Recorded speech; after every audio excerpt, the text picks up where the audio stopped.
Antenne 2, 20h, le journal de la rédaction, Henri Sagnier. Bonsoir et merci d'être fidèle au journal d'Antenne 2. À la une ce soir, une nouvelle fois la tourmente sur les marchés monétaires. Le dollar est au plus bas sur les places européennes et à New York, Paris et Bonn réaffirment leur coopération. À New York, le secrétaire au Trésor, M. Baker, est catégorique. La baisse du dollar est préférable à une récession. Réaction et explication dans quelques instants.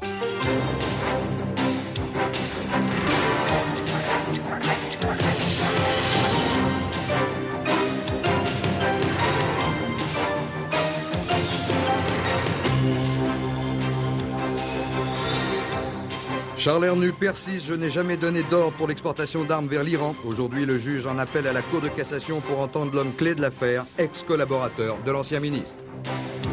Grâce à une caméra de surveillance, les images d'une opération commando à l'usine Renault d'Erani, le 26 octobre, du matériel bloqué par une grève sortira par la voie des aers. La révolution de Gorbatchev en librairie le 19 novembre, Perestroïka est déjà un best-seller avant sa sortie mondiale. Flammarion a acquis les droits d'un livre écrit à l'américaine. La mémoire du cinéma perd l'une de ses têtes. Georges Franju est mort cette nuit à l'âge de 76 ans. Georges Franju, cofondateur de la Cinémathèque, poète du fantastique et père de Fantomas au grand écran. Une journée supplémentaire de détention pour Marcel Carton, Marcel Fontaine, Jean-Paul Kaufmann, Jean-Louis Normandin d'Antenne 2 et Roger Hawke. Les otages français au Liban n'ont toujours pas été libérés. New York ou l'exploit 3 jours après. Ils étaient 22 000 dimanche au départ du traditionnel marathon de New York. L'un d'entre eux n'est arrivé qu'aujourd'hui, au terme d'une course pas tout à fait comme les autres. L'homme que vous allez voir nous donne à tous une belle leçon de courage. Paul Naon.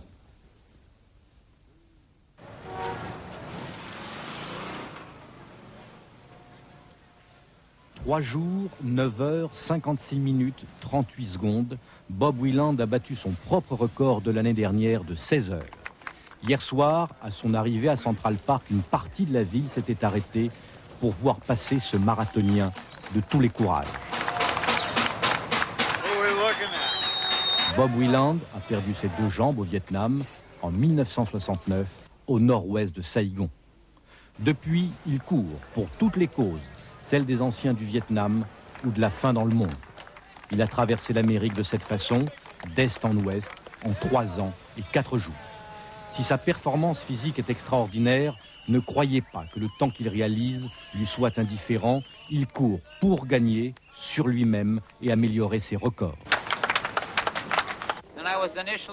On m'avait donné pour mort à l'arrivée à l'hôpital et je suis en vie aujourd'hui. Je suis descendu de ma chaise roulante et j'ai été moi-même surpris de la vitesse à laquelle j'ai pu marcher. Comme tous les grands champions, Bob Wieland a droit à son ralenti. Mais il pense déjà au prochain marathon, son marathon, celui de 88. Il va s'entraîner très dur pour encore améliorer son temps. 42 km en 3 jours, 9 heures, 56 minutes et 38 secondes.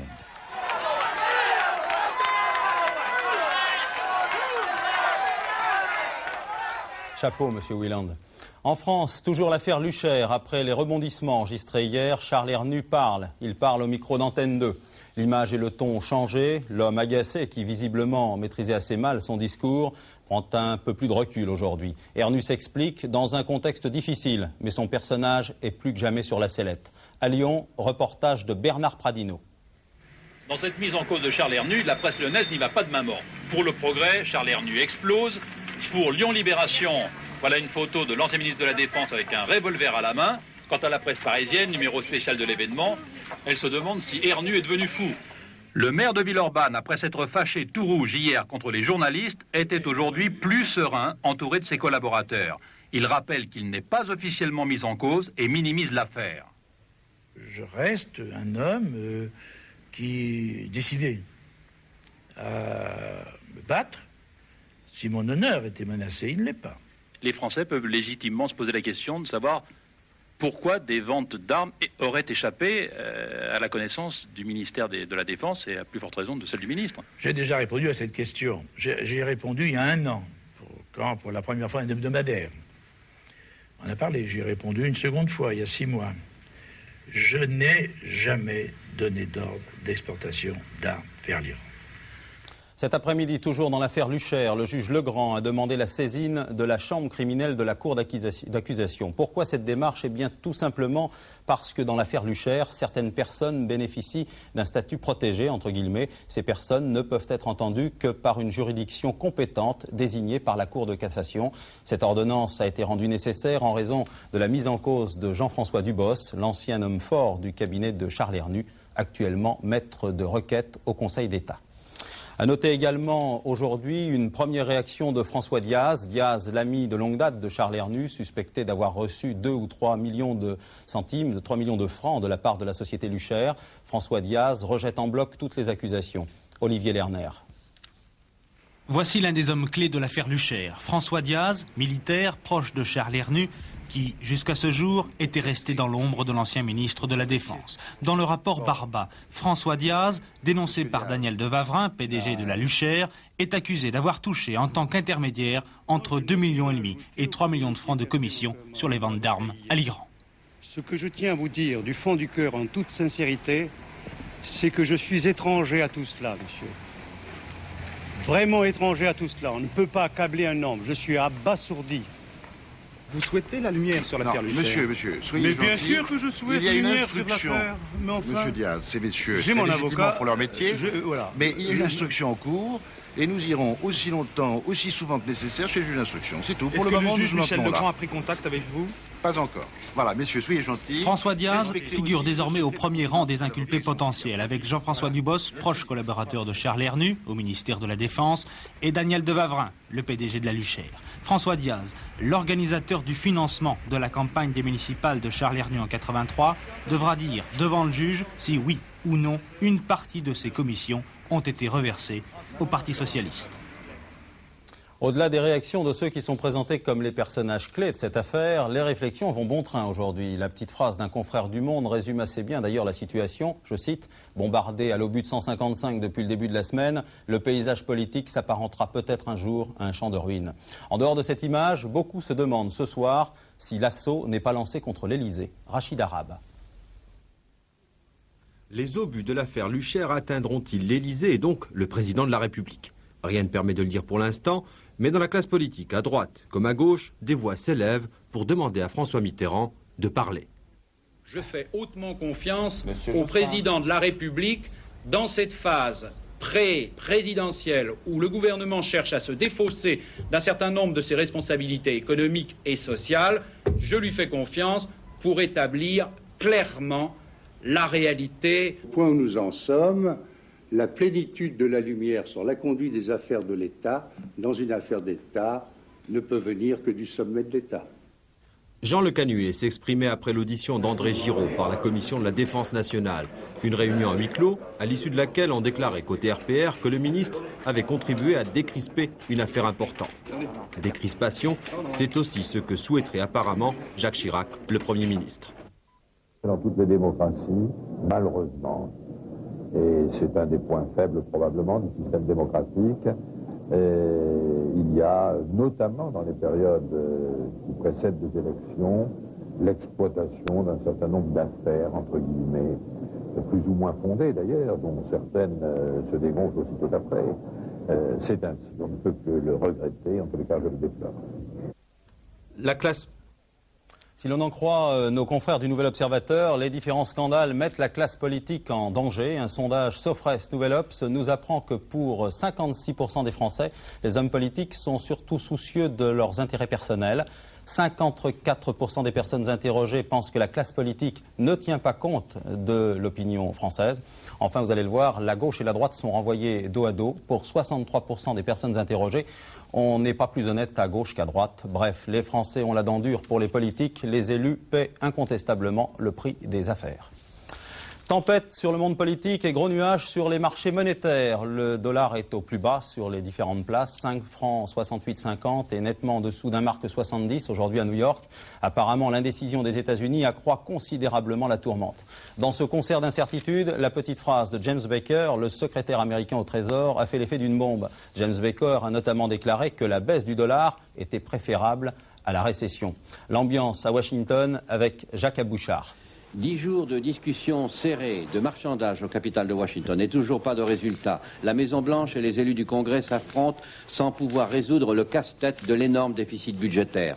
Un compromis se dessine pourtant sur le chiffre de 24 milliards de dollars d'économies pour combler au moins en partie le gouffre.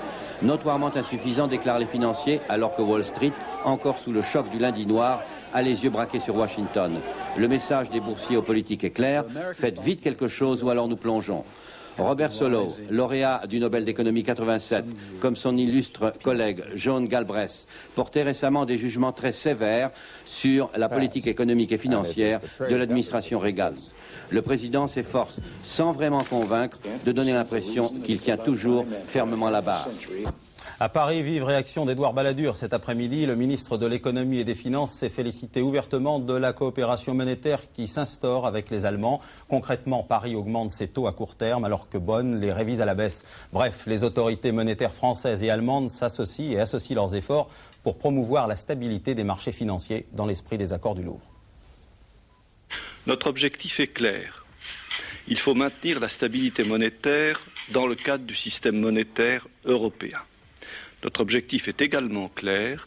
Il faut maintenir les acquis de notre politique de redressement financier. Je voudrais mettre en garde chacun contre un pessimisme exagéré. Certes, nous connaissons des difficultés. Nous devons tout faire, et c'est le devoir du gouvernement, pour que ces difficultés n'aient pas de conséquences sérieuses sur la poursuite de notre redressement. L'heure n'est pas ni au catastrophisme, ni au pessimisme. L'heure n'est pas au changement de cap de la politique économique. L'heure est à la lucidité, au courage et à la volonté. Oui, derrière tout cela, Philippe Sassier, il y a quand même l'ombre d'un réaménagement qui se profile. Hein. Je crois que pour l'instant, il n'en est plus question. C'est justement pour couper court à toutes les rumeurs qui circulaient depuis plusieurs jours, selon lesquelles on allait droit à un réaménagement monétaire, peut-être ce week-end, que Paris et Bonn ont pris ce tournant et ont décidé ce qui a été décidé cet après-midi. D'un côté donc, Bonn baisse ses taux d'intérêt, Paris les augmente, Bonn baisse ses taux d'intérêt malgré un indice des prix médiocre en Allemagne pour les Allemands, 0,2% de hausse au mois d'octobre. Donc pour l'instant, il n'est plus question du tout de réaménagement monétaire, du moins en Europe. Bon alors, le crédit il va être plus cher pour nous, non ? Non, ce sont les taux à court terme qui montent, donc par conséquent, les taux à long terme, ceux des investissements, ceux des prêts par exemple à la construction, ne devraient pas bouger. C'est une bonne nouvelle. La balle est plus que jamais dans le camp des Américains, si j'ai bien compris. Plus que jamais dans le camp des Américains, puisque aujourd'hui, les Européens, notamment les Allemands et les Français, ont fait un geste de bonne volonté. Ils ont montré leur ferme volonté de se défendre contre la chute du dollar qui se poursuit ce soir à New York. Maintenant, aux Américains de s'entendre et de faire des propositions. Merci. À Tahiti, retour au calme après les émeutes du 23 octobre dernier. 53 personnes ont été écrouées et dans l'immédiat, peu d'éléments nouveaux, si ce n'est que l'un des principaux syndicats de Polynésie française a appelé le gouvernement local à ouvrir le dialogue sur les problèmes sociaux du territoire. Ce soir, deuxième volet de notre enquête à Tahiti, les jeunes face à la situation ambiante. Les jeunes, qui représentent 50% de la population, ce n'est pas rien, sont confrontés au chômage et surtout à la délinquance. Pour eux, comme pour beaucoup, la douceur de vivre est parfois de l'histoire ancienne, car Tahiti présente aujourd'hui les symptômes d'une société malade. Dominique Kiers.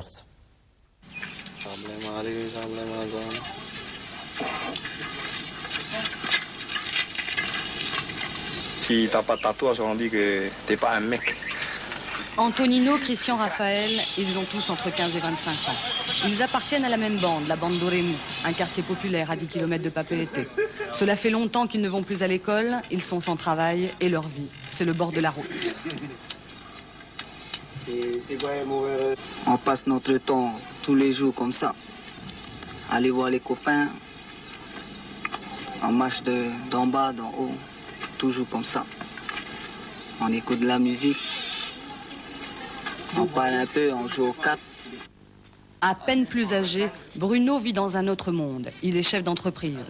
45 personnes sous ses ordres, il dirige une usine agroalimentaire. Dans la famille Van, comme chez de nombreux Chinois à Tahiti, le business, c'est une tradition.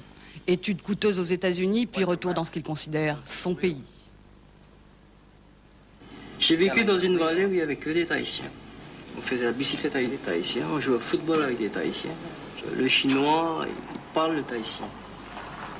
Le Tahitien l'accepte en tant que Polynésien. Vous allez où? Retour sur la route, 2 kilomètres plus bas.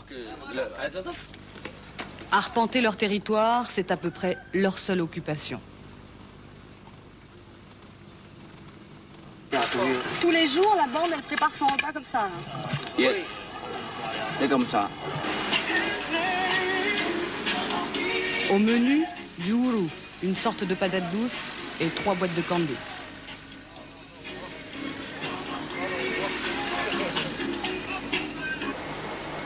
« 8, 10, 12 heures de travail par jour, Bruno ne compte pas. Il est disponible s'il le faut à toute heure. Dans la communauté chinoise, il incarne le dynamisme, la réussite. Celle que bien peu de Tahitiens peuvent afficher. Est-ce que parfois vous vous dites que la communauté chinoise ici va avoir des problèmes plus tard avec les Tahitiens? Il y a un problème de racisme. À la rigolade, bon, on dit le frani, le popa, c'est comme les Tahitiens qui disent le chinois qui dit aux Tahitiens le kaina. Disons que c'est amical. C'est très amical. À dire qu'il y aura un clash racial, ce serait plutôt métropolitain et polynésien. 50% de la population a ici moins de 20 ans. Aucune statistique officielle ne fait état du taux de chômage chez les jeunes. On estime les diplômés universitaires tahitiens à quelques dizaines seulement. Et d'ailleurs, l'école n'est obligatoire que jusqu'à 14 ans.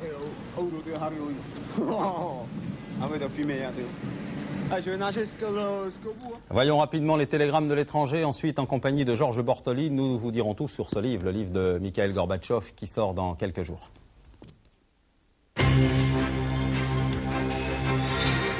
C'est officiel, Caspar Weinberger démissionne de ses fonctions de secrétaire américain à la Défense. Le président Reagan a rendu hommage à celui qui a été son ministre pendant 7 ans avant de présenter son successeur, Frank Carlucci, le conseiller de la Maison-Blanche aux questions de sécurité, lui-même remplacé par le général Powell, premier noir à occuper ce poste. Beyrouth, ville morte, la grève générale et illimitée est largement suivie au Liban. Le mouvement lancé par la Confédération des travailleurs libanais entend réagir contre l'enlisement du pays dans la crise économique. Dans la capitale, les commerces restent fermés tandis que les rues, chose inhabituelle, sont quasiment désertes. Afrique du Sud, remise en liberté d'un des dirigeants historiques de l'ANC, le Congrès national africain. Govan Mbeki, 77 ans, avait été condamné à vie en 1964, en même temps que Nelson Mandela. Pretoria annonce en outre qu'un nombre considérable de prisonniers politiques de toute race seront libérés prochainement. Les armes saisies à bord de l'Exoon étaient sans doute également destinées à une attaque de grande envergure contre la prison de Maze à Belfast, où 300 membres de l'IRA sont actuellement emprisonnés. La police irlandaise semble en être persuadée, tandis qu'à Londres, le Foreign Office accrédite la thèse de l'origine libyenne de la cargaison du bateau. Le livre de Mikhail Gorbatchev, intitulé Perestroïka, un nouveau monde, un nouveau mode plutôt de pensée pour notre pays et pour le monde, sera disponible dans quelques jours. Une opération médiatique sans précédent puisque le livre sortira pratiquement le même jour dans 19 pays du monde. Ce qui est étonnant, c'est que Mikhail Gorbatchev a accepté 50% des changements rédactionnels proposés par son éditeur américain, Michael Bessis. Michael Bessis se trouve avoir un manuscrit en main au début septembre. Un manuscrit qui est déjà traduit en anglais, qui a une première traduction qui est faite par les soviétiques et qui est une traduction anglaise. Il passe plusieurs jours dans un hôtel qu'on dit à Leningrad, en ligne directe avec Gorbatchev qui est à l'époque en Crimée et un interprète. Il fait là ce qu'on appelle de l'editing, c'est-à-dire qu'il propose un certain nombre de corrections. Et vous verrez dans le livre, c'est tout à fait amusant et intéressant parce que d'une part, dans la dédicace au lecteur, si je puis dire, il y a effectivement très explicitement dit que ce livre est fait à la demande d'un éditeur américain. Et une fois dans le livre, il dit à la demande de mes éditeurs, j'ai pensé qu'ici, il fallait donner quelques exemples, être un peu plus vivant. Enfin, il y a même dans le livre des traces, si vous voulez, de ce dialogue. C'est-à-dire que les éditeurs américains ont orienté plus ou moins avec la relecture. Vous savez, orienté, restons calmes quand même, parce que je ne pense pas qu'on puisse tellement orienter Mikhail Gorbatchev sur ce qu'il avait à dire, mais sur le style même du bouquin, oui, semble-t-il. Sur le style du livre, oui. Georges Bortoli, Perestroïka, c'est vraiment la Bible de l'ère Gorbatchev. Oui, c'est un mot que M. Gorbatchev n'a pas inventé, car il est tout à fait russe, mais qu'il a imposée. Au fond, ça correspond un tout petit peu à ce que l'Église catholique appelait l'aggiornamento au moment de Vatican II, c'est la mise à jour du marxisme.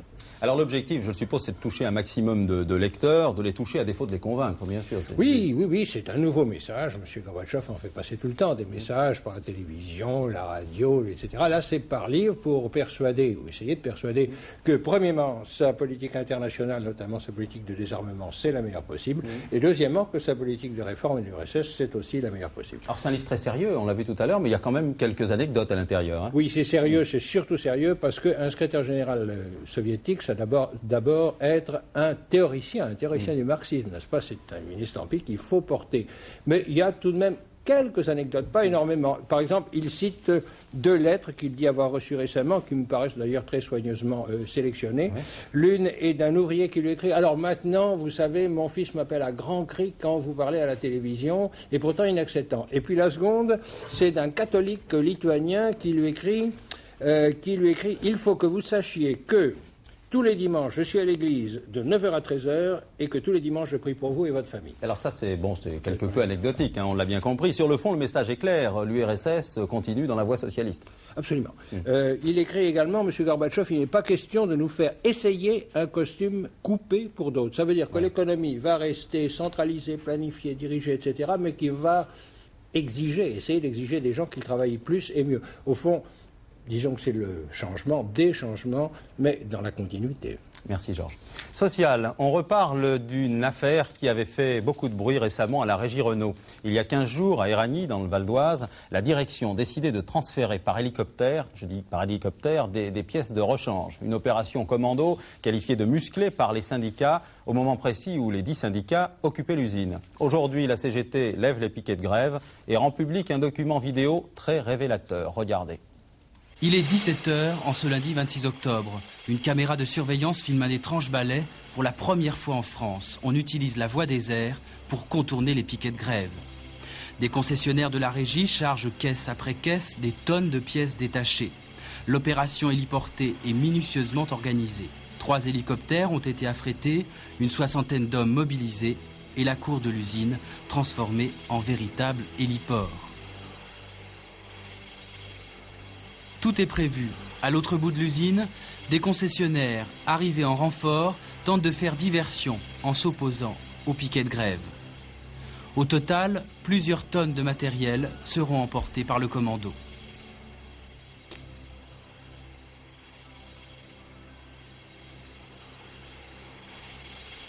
Le cinéma, une nouvelle fois en deuil. Georges Franju est mort hier soir à l'âge de 75 ans, réalisateur de Judex en 1963. Il a défendu le fantastique et le surréalisme dans le cinéma français. Georges Bégout. Co-fondateur avec Henri Langlois de la Cinémathèque française, Franju était un cinéaste original, en dehors des modes. Un fou de cinéma qui vouait au pionnier Louis Feuillade, créateur de Judex, une admiration sans borne. Son goût de la poésie, de l'insolite, du fantastique l'ont conduit à réaliser des films aussi différents que Les Yeux sans visage avec Édith Scobb et Pierre Brasseur, Thérèse d'Esquerou avec Emmanuel Riva et Philippe Noiret, aussi bien que Thomas l'imposteur avec Fabrice Rouleau, ou bien La faute de l'abbé Mouret d'après Zola et Les Nuits rouges, encore un hommage à Fantomas. Qu'un homme visiblement anormal est un comportement anormal, c'est normal. Par contre, le personnage m'inquiète beaucoup plus à partir du moment où, ayant un aspect normal, il se conduit anormal.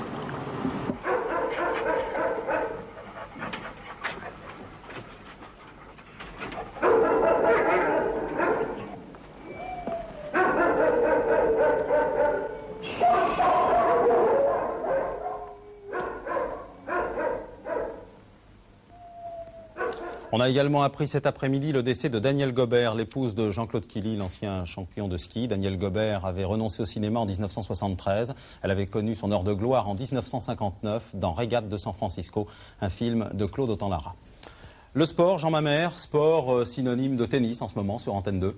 Et qui diffuse beaucoup de tennis et qui va en diffuser encore ce soir à partir de 22h10. Dans les résultats de cet après-midi, à noter la qualification de Shepers, un joueur issu des tours qualificatifs qui a battu, et c'est logique, le soviétique Volkov, classé 191e mondial en 3-7, 3-6, 6-4, 6-4. Par contre, la surprise, elle est venue de l'élimination de la tête de série numéro 1, Miroslav Messier, par Kevin Curran, l'Américain. Messier était déjà mal en point lors du premier tour face à Forger. Il est tombé cette fois-ci au deuxième tour. Curran, il faut le dire, a très bien joué et surtout très bien volleyé tout au long de la partie, n'hésitant pas à prendre de gros risques. Mais Messire a lutté jusqu'au bout et il s'est défendu sur toutes les balles. Malheureusement, cela n'a pas suffi cet après-midi face à un joueur aussi agressif que Kevin Curran. Et en ce moment, que se passe-t-il à Bercy ? Alors Curran a donc réalisé un exploit, il l'emporte finalement en 2-7, 7-5, 6-4 et il rencontrera peut-être Noah en demi-finale si Noah se qualifie ce soir. Alors je vous propose justement, alors que l'on voit les deux joueurs qui se serrent la main, d'aller tout de suite en direct à Bercy où nous retrouvons le match qui vient juste de commencer et qui oppose Thomas Schmid, le tchécoslovaque numéro 39 mondial, à Brad Gilbert, l'américain numéro 14 mondial, et Thomas Schmid qui était au service vient de remporter le premier jeu. La partie qui suivra opposera Yannick Noah à l'Iranien Barami. Merci. À suivre donc ce soir sur Antenne 2. Je vous donne rapidement les rapports du quartet et du tiercé qui se couraient cet après-midi sur l'hippodrome de Vincennes. Dans le tiercé, il fallait jouer le 6, le 11 et le 9. Dans l'ordre exact, 52 069 francs. Dans un ordre différent, 992 francs. Le quartet, 6, 11, 9, 17, rapporte gros. Dans un ordre exact d'arrivée, vous le voyez, 93 942 francs. Et dans un ordre différent, 78 028 francs 50. C'est ça, hein, 6, 11, 9, 17. Restez avec nous, Jean. Je sais que vous êtes un fan d'automobile. Les voitures que nous allons vous montrer défraient la chronique pour deux raisons. D'une part, parce qu'elles ont des lignes très futuristes, vous allez le voir. De l'autre, parce qu'elles fonctionnent grâce à des cellules photovoltaïques. Philippe Dumez.